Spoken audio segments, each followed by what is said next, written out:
We've talked about musicians quite a few times on Mad Lads, mostly for their crazy antics, attitudes and behaviour. But this musician is here for a slightly different reason. His bravery. Now, it's one thing for a musician to speak out against the government, consumerism, the military-industrial complex and so on, where the worst thing that can happen to you is a record label just might not be too keen to sign you. But today's Mad Lad spoke out against the cartels, where the worst thing that can happen is... well, let's just get into the video. Chalino Sanchez.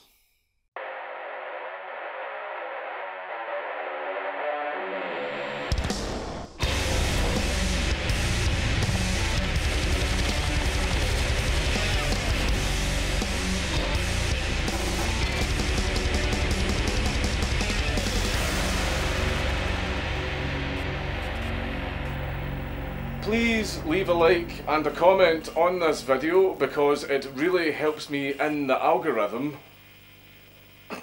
But before we get started, this video is brought to you by Lord of the Rings: Rise to War. Darkness creeps back into the forests of Middle-earth. Rumors grow of a shadow in the east, whispers of a nameless fear. One ring to rule them all. So it begins. War is coming. Time has come to fight for the fate of Middle-earth. The Lord of the Rings: Rise to War is a simulation strategy game featuring Middle-earth in stunning 3D detail, millions of tiles worth of resources and territories to conquer and occupy, and a multi-layered social structure made up of factions and fellowships. Use varying strategies to achieve your goals. You can select different skills for commanders and match them with an army that complements them. The commanders comprise of faithful representations of classic characters such as Aragorn, Legolas, Gandalf, Arwen and even Sauron, including other characters from Lord of the Rings lore such as Radagast the Brown. Not only do you need to communicate to other factions with your strategies, but you also need to use your skill and wisdom in order to occupy Dol Guldur and claim the ring. The game contains many factions for you to work with, such as Gondor, Rohan, Erebor, Lothlorien, Rhûn, Arnor, Lindon, Isengard, Mordor and Angmar, which are all represented from the source material as they were meant to be. Unlike traditional simulation games, the resources in the game are generated by different territories, instead of factories in the city or war trophies of plunder. The total amount of territories is limited, and so is the total outcome of resources. When not in a fellowship, the players can only expand their land via adjacent tiles, whereas the cost is high. Additionally, the instant gain from plundering is much less than the cost, which discourages players from constantly waging war. Though the limited amount of resources assures the inevitability of confrontations, and the relations between fellowships also reflect the political rules in the real world. And there is a ton happening in Lord of the Rings this month, since the Lord of the Rings: Rise to War is celebrating its anniversary in the game, so there is plenty for you to do and be a part of. This is the best time to get started in Lord of the Rings. Please use my link in the description down below to download the game or scan the QR code that's on the screen. It's as easy as that. You will also receive a limited Hobbit's Adventure package for doing so.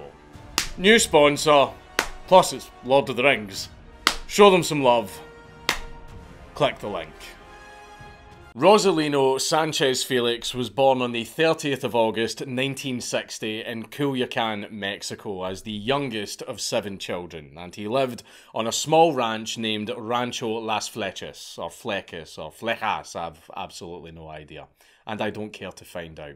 His parents, Santos Sanchez and Senorina Felix, brought the children up through extreme poverty, so all of the children grew up in a very harsh environment. As a child, Rosalino daydreamed about one day becoming a singer, and like most young boys, he would get into trouble, but usually for relatively minor things, which may have had something to do with the fact that his mother passed away when he was just 6 years old. Rosalino decided that he wanted to be referred to by his nickname Chalino, since he thought his birth name was too feminine sounding and he was likely bullied by the other kids for it.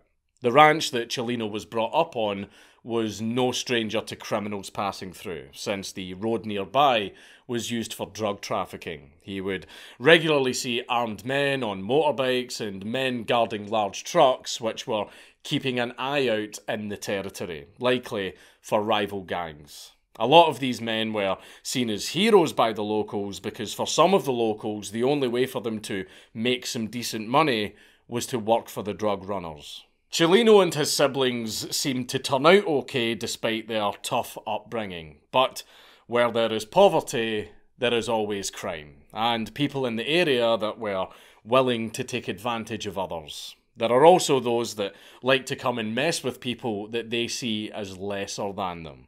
And during Chalino's childhood, he would see many horrific things that no child should see. In 1975, when Chalino was only 15 years old, he was forced to witness his sister Juana being kidnapped and, by a man called Hector El Chapo Perez. Not the El Chapo, this guy just had the same nickname. And this guy was not only dangerous, but also very wealthy and may or may not have had ties to the cartel. On top of kidnapping and abusing Chalino's sister, Perez also spread some very nasty rumours about her that I'm just not going to repeat. Understandably, witnessing this whole ordeal mentally broke Chalino, and he swore that one day he would get his vengeance on Perez, saying that as soon as he became a man, the first gun he buys would be released into Perez's chest. And true to his word, only 2 years later, at the age of only 17, Chalino saw Perez at a party in the nearby town of El Vizcaino, or Vicano, I've no idea. He watched Perez for a while, knowing exactly what he was going to do. Building up the courage like in the restaurant scene in Godfather. And then, without hesitating, Chalino walked up to Perez and put 3 bullets in his chest without saying a word. Now, as far as getting caught by the police and being charged with murder, Chalino was fine, because Mexico. But Perez was a powerful man, and Chalino was just a poor local. So, after killing Perez, he had to go on the run, and fast. And Chalino immediately left for Tijuana, but since he was totally unprepared, he did actually just kill Perez on a whim, right place, right time. He had no life there and no job. So he had to find a way to make money. And since he had just shot a very well-known guy, he couldn't exactly just get an everyday job where he could be recognised. So he leaned further into criminality, and he made his money as an immigrant smuggler, a coyote as they call it. And there was plenty of money to be made since Tijuana borders California, a very profitable location for a coyote. After some time, Chalino decided that he could have a better life in the United States, just like the people he had smuggled in. And since his occupation taught him everything he needed to know about being undocumented, he decided to smuggle himself and his brother Armando into the country, and at first they tried to settle down in Oregon. However, they quickly moved and eventually worked their way down to Los Angeles. He may not have had much while living in another country, but he was surrounded by family, and he and his brother lived with one of his aunts in Inglewood, California. And while he was there, he took on multiple jobs, some of which weren't illegal, such as working as a busboy and driver for local restaurants. The more illicit jobs he had were things like selling weed, cocaine, and stolen cars. And on top of that, he continued helping his brother smuggle people across the border. While living in the United States, things were going pretty well for Chalino. In 1984, he married a woman named Maricela Vallejos, and very soon their first baby was on the way. They had met through one of Chalino's cousins. And they married pretty fast, and the ceremony was small and without too many people attending. However, the happiness of the wedding didn't last long, and things took a major downturn when Chalino found out that his brother Armando was assassinated in a Tijuana hotel by someone he thought was a partner. It turns out that Armando had, in the past, killed someone very important to the partner. So the partner played the long game to gain Armando's trust so he could kill him when he least expected it. The pain that Chalino felt from this situation inspired him to finally live his childhood dream of becoming a musician.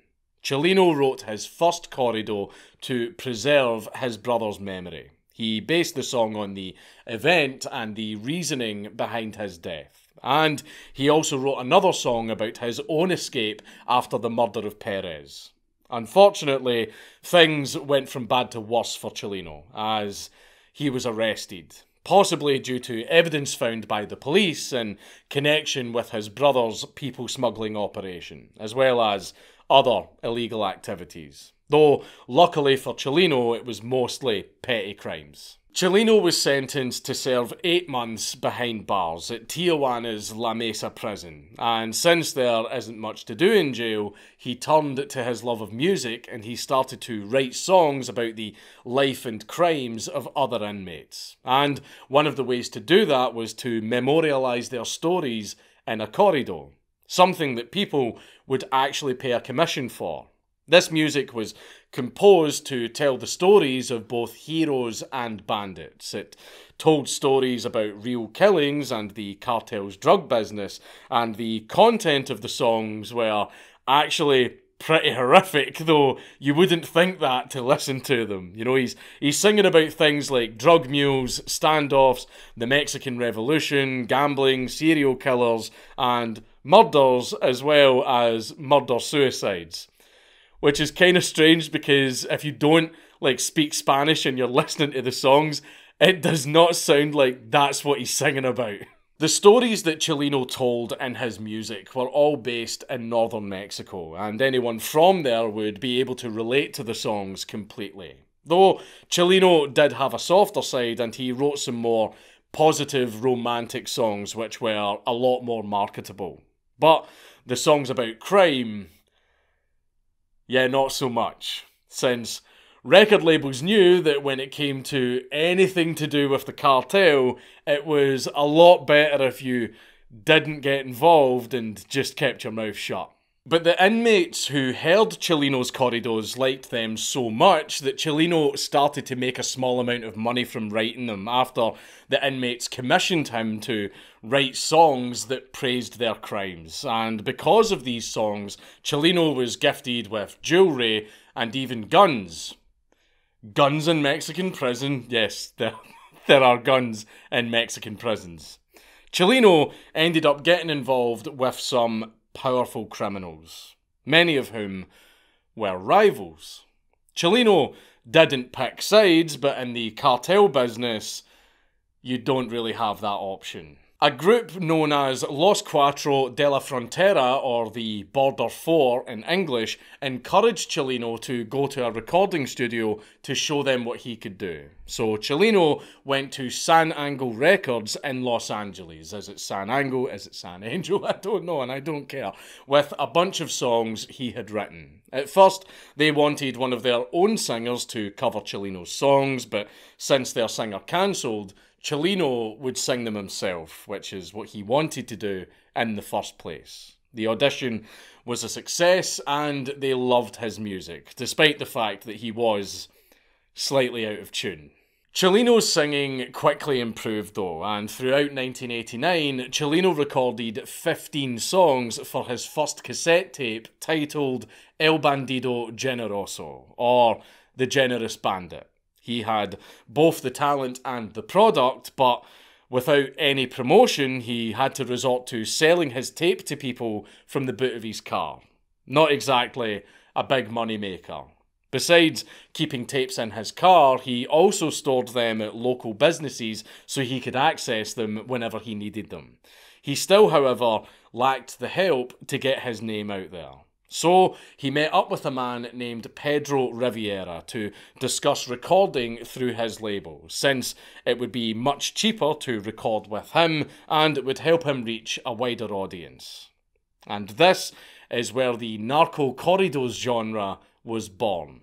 Mexican music that focused on cartels and crime, also known as drug ballads.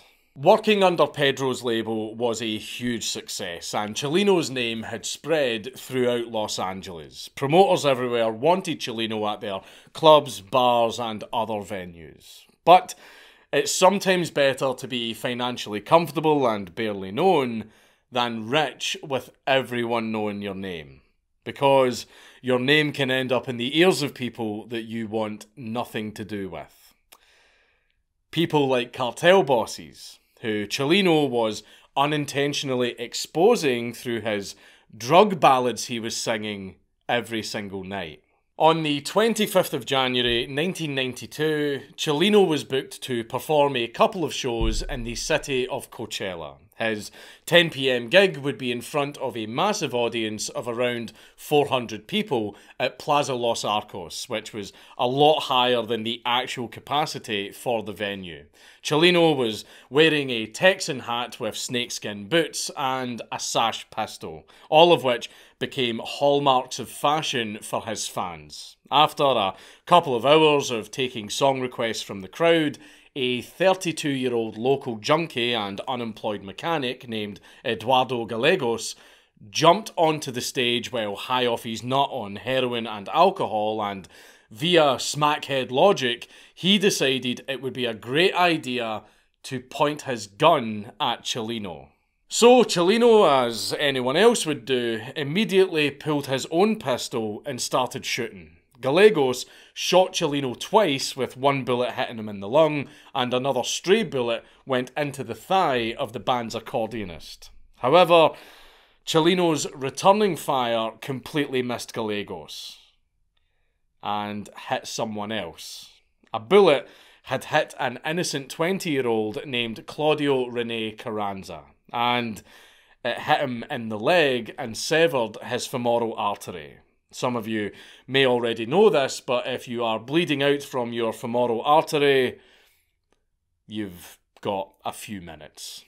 So, unfortunately, Carranza died at the scene, and Chalino would have to live with that on his conscience. However, Chalino's estate did later pay the family $1.3 million for their loss, and it was also discovered that the security staff had failed to use metal detectors or check people for weapons at the door.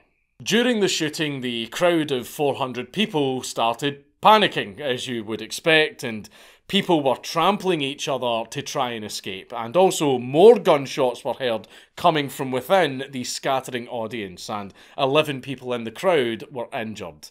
Eventually, Gallegos was restrained to the ground by an unknown audience member who took Gallegos' own gun from him and shot him in the face. Chalino and Gallegos were both sent to the Desert Regional Hospital in critical condition. And still to this day, no one actually knows why Gallegos did what he did.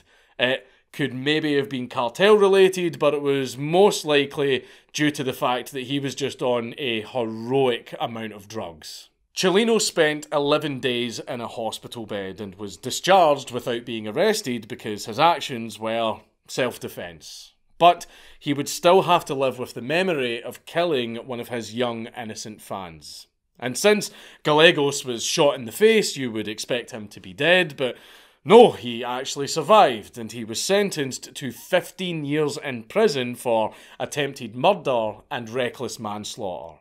Because of this horrific event, Chalino's name spread even further through news stories, radio, TV, and other media. And as I said earlier, at some point you will become known to people that you would rather have nothing to do with. It made Chalino extremely uncomfortable that he was so well known, so he armed his bandmates and all of his friends in case they were attacked again. The cartel bosses were obviously fine if someone was singing their praises and stroking their egos without going into too much detail, but when someone is singing songs about the grim reality of living under the cartel, you know, the torture, the murders, the ruining of people's lives with drugs, and many of the other negative things, well, the cartel don't take too kindly to being shown for what they really are. They also don't like it when you are singing the praises of their enemies. 4 months after the Coachella event on the 15th of May 1992, a mostly recovered Chalino returned to the stage to perform at the Salon Bugambilias in his home city of Culiacan. His family told him not to accept the contract because it was dangerous for him to return to Mexico, but the prospect of being paid $20,000 for a single gig was just too good to pass up. The night started like most of his other gigs, and everything was going smoothly. The audience were very excited and happy to see Chalino Sanchez performing in his home city. Until a little later during the show when Chalino was handed a note. And this note wasn't a song request, it was a threat. A death threat. And people believe that the note said something along the lines of, if you continue singing, you're a dead man. And the band's accordionist noticed the nervous look on Chalino's face while he was reading the note. Luckily, all of this was caught on film. However, Chalino was an absolute chad and crumpled up the note right in front of the cartel members in the crowd. And he continued the show until the very end. After the show, Chalino left with 3 of his family members and a small group of women. But on their journey home, they were stopped in the road by armed men apparently showing police IDs. Now, keep in mind this is Mexico, which has some of the most corrupt police in the whole world. A lot of them are just cartel thugs. And they told Chalino that their commandant wanted to speak to him. So, without having much choice, Chalino agreed and got into the car with them. And this was the last time Chalino Sanchez was seen alive. The next morning at 6 AM, a couple of local farmers found the 31-year-old Chalino's body by an irrigation canal, which was close to the busy Highway 15 near Los Laureles, Culiacan. He had 2 gunshot wounds to the back of his head, a blindfold over his eyes, and rope burns on his wrists. It's very likely that he was put there on purpose so his body would be discovered and send a message. But the message is still a little bit unclear because there are very many reasons why Chalino Sanchez may have been murdered. It could have been linked to his past people smuggling, it could have been linked to him singing songs for rival cartels or for exposing criminals, and it could have even led all the way back to his shooting of Hector El Chapo Perez. And you may be thinking that it was a bit gullible for Chalino to get into the car with these guys who were totally cops, but keep in mind that when that happened, he had his family with him. So, if he refused, you know, I think most people would have done the same thing.